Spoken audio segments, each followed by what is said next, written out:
ಒಗ್ಗರಣೆನ ಚಿತ್ರಾನ್ನ, ಪಲಾವ್ ಈ ಥರದ ರೈಸ್‌ಗಳನ್ನು ತಿಂದು ಬೇಜಾರಾಗಿದ್ರೆ ಇವತ್ತಿನ ರೆಸಿಪಿನ ಖಂಡಿತ ಒಂದ್ಸಲ ನೀವು ಟ್ರೈ ಮಾಡಲೇಬೇಕು. ಕಡಿಮೆ ಸಮಯ, ಕಡಿಮೆ ಸಾಮಗ್ರಿ, ಅದ್ಭುತವಾದ ರುಚಿ. ಇವತ್ತಿನ ರೆಸಿಪಿ ನಮ್ಮ ಉತ್ತರ ಕರ್ನಾಟಕದ ವಿಶೇಷ ಬೆಳ್ಳುಳ್ಳಿ ಖಾರದನ್ನ, ಹಳೆ ಕಾಲದ ರೆಸಿಪಿ. ಈ ರೈಸ್‌ನ ಹೆಚ್ಚಾಗಿ ಬಾಣಂತಿಯರಿಗೆ ಮಾಡ್ಕೊಡ್ತಾ ಇದ್ರು. ಮತ್ತೆ ಪ್ರವಾಸಕ್ಕೆ ಹೋಗುವಾಗ, ಹೊಲಕ್ಕೆ ಬುತ್ತಿ ಮಾಡುವಾಗ ಕೂಡ ಈ ರೈಸ್‌ನ ಮಾಡ್ತಾ ಇದ್ರು.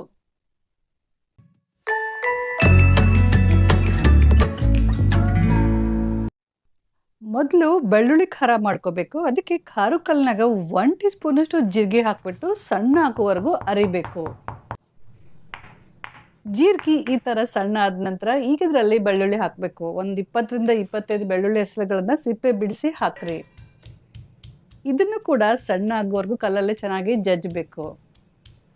ನಾನಿಲ್ಲಿ ಒಂದು 3 ರಿಂದ 4 ಜನರಿಗೆ ಆಗುವಷ್ಟು ರೈಸ್ ಮಾಡ್ತಾ ಇದ್ದೀನಿ. ಹಾಗಾಗಿ ಇಷ್ಟು ಬೆಳ್ಳುಳ್ಳಿ ಬೇಕಾಗುತ್ತೆ. ಬೆಳ್ಳುಳ್ಳಿ ಈ ರೀತಿ ಸಣ್ಣ ಆದ ನಂತರ ಈಗ ಇದ್ರಲ್ಲಿ ನಾನು ಖಾರ ಪುಡಿನ ಹಾಕ್ತಾ ಇದ್ದೀನಿ. ನಾನಿಲ್ಲಿ 2 ಥರದ ಖಾರ ಪುಡಿನ ಬಳಸ್ತಾ ಇದ್ದೀನಿ. 1 ಟೇಬಲ್ ಸ್ಪೂನಷ್ಟು ಬ್ಯಾಡಗಿ ಮೆಣಸಿನಕಾಯಿ ಖಾರ ಪುಡಿ. ಇದು ಖಾರ ಅಷ್ಟೊಂದು ಇರಲ್ಲ, ಆದರೆ ಇದ್ರ ಕಲರ್ ಮಾತ್ರ ತುಂಬಾನೇ ಚೆನ್ನಾಗಿರುತ್ತೆ. ಇನ್ನೊಂದು 1 ಟೀ ಸ್ಪೂನಷ್ಟು ಗುಂಟೂರು ಖಾರ ಪುಡಿ. ಇದು ಖಾರ ಇರುತ್ತೆ, ಆದರೆ ಇದ್ರ ಕಲರ್ ಅಷ್ಟು ಕೆಂಪಿರಲ್ಲ. 1 ಖಾರ ಪುಡಿ ಕಲರ್ಗೆ, ಇನ್ನೊಂದು ಖಾರ ಪುಡಿ ಖಾರಕ್ಕೆ. ಹಾಗಾಗಿ ನಾನಿಲ್ಲಿ 2 ರೀತಿಯ ಖಾರ ಪುಡಿನ ಬಳಸ್ತಾ ಇದ್ದೀನಿ.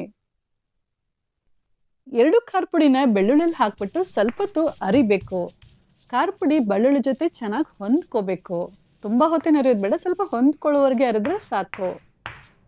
ಫ್ರೆಂಡ್ಸ್, ಈ ಬೆಳ್ಳುಳ್ಳಿ ಖಾರನ ಹೆಚ್ಚಾಗಿ ಬಾಣಂತಿಯರಿಗೆ ಕೊಡ್ತಾರೆ. ನೀವು ಇದನ್ನ ಜಾಸ್ತಿ ಪ್ರಮಾಣದಲ್ಲಿ ಮಾಡಿ ಇಟ್ಕೋಬೋದು. ಒಂದು 8 ರಿಂದ 10 ದಿನಗಳವರೆಗೆ ಇದನ್ನು ಸ್ಟೋರ್ ಮಾಡಿ ಇಟ್ಕೋಬೋದು. ಈ ಖಾರನ ಬಳಸಿ ನೀವು ಜೋಳದ ರೊಟ್ಟಿ, ಮುಟ್ಗಿ, ಬೆಳ್ಳುಳ್ಳಿ ಮಂಡಕ್ಕಿನೂ ಕೂಡ ಮಾಡ್ಕೋಬೋದು. ಈ 2 ರೆಸಿಪಿಗಳನ್ನು ನಾನು ಆಲ್ರೆಡಿ ಶೇರ್ ಮಾಡಿದ್ದೀನಿ. ನೀವೇನಾದರೂ ರೆಸಿಪಿಗಳನ್ನು ಮಿಸ್ ಮಾಡ್ಕೊಂಡಿದ್ರೆ ಲಿಂಕ್ ಡಿಸ್ಕ್ರಿಪ್ಷನ್ ಬಾಕ್ಸಲ್ಲಿದೆ, ಪ್ಲೀಸ್ ಚೆಕ್ ಮಾಡಿರಿ. ಇವಾಗ ಮಸ್ತ್ ಖಾರ ಬೆಳ್ಳುಳ್ಳಿ ಖಾರ ರೆಡಿ ಆಯಿತು. ಈಗ ಇದನ್ನು ಚಂದಂಗೆ ಬಳಕೆ ತೆಗೆದು ಪಕ್ಕಕ್ಕೆ ಎತ್ತಿಡ್ರಿ. ಕಲರ್ ನೋಡ್ರಿ ಫ್ರೆಂಡ್ಸ್, ಎಷ್ಟು ಚೆನ್ನಾಗಾಗಿದೆ. ನೋಡಿದ್ರೇ ಬಾಯಲ್ಲಿ ನೀರು ಬರ್ತದೆ. ಇವಾಗಲೇ ತಿನ್ಬೇಕಂತ ಅನಿಸ್ತಾ ಇದೆ. ಆಮೇಲೆ ಈಗ ಒಂದು ಕಡಾಯಿನ ಬಿಸಿ ಮಾಡಕ್ಕೆ ಇಟ್ಬಿಟ್ಟು ಒಂದು 2 ಟೇಬಲ್ ಸ್ಪೂನಷ್ಟು ಎಣ್ಣೆ ಹಾಕ್ರಿ. ಎಣ್ಣೆ ಚೆನ್ನಾಗಿ ಬಿಸಿ ಆದ ನಂತರ ಇದರಲ್ಲಿ 1 ಟೇಬಲ್ ಸ್ಪೂನಷ್ಟು ಶೇಂಗಾ ಹಾಕಿ. ಮೀಡಿಯಂ ಫ್ಲೇಮ್ನಲ್ಲಿ ಶೇಂಗಾನ ಚೆನ್ನಾಗಿ ಕೆಂಪಾಗುವವರೆಗೂ ಫ್ರೈ ಮಾಡಿರಿ. ಈ ರೈಸ್ನ ನೀವು ಬಾಣಂತಿಯರಿಗೋಸ್ಕರ ಮಾಡ್ತಾ ಇದ್ರೆ ಶೇಂಗಾ ಹಾಕಬೇಡಿ. ಮತ್ತು ಒಗ್ಗರಣೆಗೆ ಎಣ್ಣೆ ಬದಲು ತುಪ್ಪ ಬಳಸಿ. ಶೇಂಗಾ ಈ ರೀತಿ ಚೆನ್ನಾಗಿ ಫ್ರೈ ಆದ ನಂತರ ಈಗ ಇದನ್ನು ಒಂದು ಪ್ಲೇಟಲ್ಲಿ ತೆಗೆದುಬಿಟ್ಟು ಪಕ್ಕಕ್ಕೆ ಎತ್ತಿಡ್ರಿ.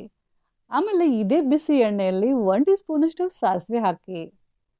ಸಾಸಿವೆ ಚೆನ್ನಾಗಿ ಸಿಡಿದ ನಂತರ ಚಿಟಿಕೆ ಇಂಗು, ಸ್ವಲ್ಪ ಕರಿಬೇವು, ಒಂದು 2 ರಿಂದ 3 ಕಟ್ ಮಾಡಿದಂಥ ಒಣಮೆಣಸಿನ್ಕಾಯಿನ ಹಾಕ್ಬಿಟ್ಟು ಚೆನ್ನಾಗಿ ಮಿಕ್ಸ್ ಮಾಡಿರಿ. ಆಮೇಲೆ ಗ್ಯಾಸ್ ಆಫ್ ಮಾಡಿ. ಗ್ಯಾಸ್ ಆಫ್ ಮಾಡಿದ ನಂತರ ರೆಡಿ ಮಾಡಿದಂತಹ ಬೆಳ್ಳುಳ್ಳಿ ಖಾರ ಮತ್ತು ಒಂದು 1/4 ಟೀ ಸ್ಪೂನಷ್ಟು ಅರಿಶಿನ ಪುಡಿನ ಹಾಕಿ.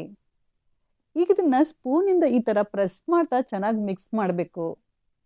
ಗಮನ ಇರಲಿ ಫ್ರೆಂಡ್ಸ್, ಗ್ಯಾಸ್ ಆಫ್ ಮಾಡಿದ ನಂತರನೇ ನಾವು ಬೆಳ್ಳುಳ್ಳಿ ಖಾರನ ಹಾಕಬೇಕು. ಆಮೇಲೆ 1 ಟೀ ಸ್ಪೂನಷ್ಟು ಖಾರದ ಪುಡಿ ಮತ್ತು ರುಚಿಗೆ ತಕ್ಕಷ್ಟು ಉಪ್ಪು ಹಾಕಿ. ಮತ್ತು ಇದನ್ನು ಚೆನ್ನಾಗಿ ಮಿಕ್ಸ್ ಮಾಡಿ. ಇನ್ನೂ ಸ್ವಲ್ಪ ಖಾರ ಬೇಕು ಅಂದರೆ ಹಾಕ್ಬೋದು, ಇಲ್ಲ ಅಂತಂದರೆ ಸ್ಕಿಪ್ ಮಾಡ್ಬೋದು. ಮತ್ತು ಉಪ್ಪು ಕೂಡ ಅಷ್ಟೇ ನೋಡ್ಕೊಂಡು ಹಾಕಬೇಕು, ಯಾಕಂದರೆ ನಾವು ಅನ್ನ ಬೇಯಿಸುವಾಗ ಕೂಡ ಉಪ್ಪು ಹಾಕಿರ್ತೀವಿ. ಈಗ ಇದರಲ್ಲಿ ರೈಸ್ ಹಾಕಿ. ಈ ರೆಸಿಪಿಗೆ ಅನ್ನ ಸ್ವಲ್ಪ ಉದುರಿರಬೇಕು, ಅಂದರೆ ಚೆನ್ನಾಗಾಗುತ್ತೆ. ಇವಾಗ ಮತ್ತೆ ಗ್ಯಾಸ್ ಆನ್ ಮಾಡಿಬಿಟ್ಟು ಸಣ್ಣ ಉರಿಯಲ್ಲಿ ಇಡಿ. ಆಮೇಲೆ ಮುಂಚೆ ನಾವು ಹುರಿದಿಟ್ಟಂಥ ಶೇಂಗಾ ಹಾಕಿಬಿಟ್ಟು ಇದನ್ನು ಸಣ್ಣ ಉರಿಯಲ್ಲಿ ರೈಸ್ನ ಚೆನ್ನಾಗಿ ಮಿಕ್ಸ್ ಮಾಡಬೇಕು. ಬೆಳ್ಳುಳ್ಳಿ ಖಾರ ರೈಸ್ ಜೊತೆ ಚೆನ್ನಾಗಿ ಹೊಂದ್ಕೊಳ್ಳೋವರೆಗೂ ಇದೇ ರೀತಿ ನಾವು ಇದನ್ನು ಸ್ವಲ್ಪ ಹೊತ್ತು ಸಣ್ಣ ಉರಿಯಲ್ಲಿ ಮಿಕ್ಸ್ ಮಾಡ್ತಾ ಇರಬೇಕು.